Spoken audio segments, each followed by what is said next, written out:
August of 1987, I dreamt I was in this room. And this man came to me, and his name was Roland Buck.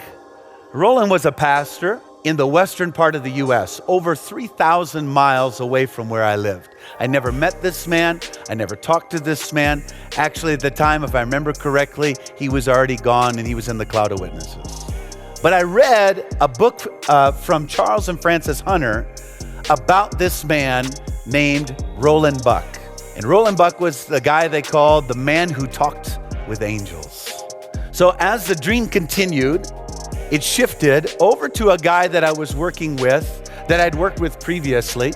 And I said to him, what is the key that I want to see God's power in miracles, signs, and wonders take place in my life?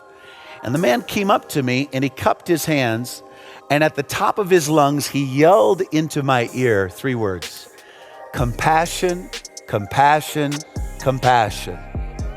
And then he stopped and he shouted it again: compassion, compassion, compassion. And in the background, I could see Roland Buck, and he was smiling and he was laughing and he was nodding his head, and I woke up. When I woke up from the dream, my pillow was soaked with tears. I was shaking. My whole body was shaking under the presence of God. Before I came out of the dream, I went and I heard a sound, and I wasn't awake, I was asleep, but I heard a sound outside of my flat where I stayed.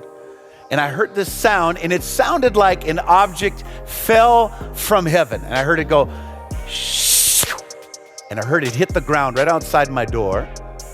And through the door, I could see, with the eyes of my spirit, I saw an angel walk in, and he bent over, and he began to whisper in my ear, compassion, compassion, compassion.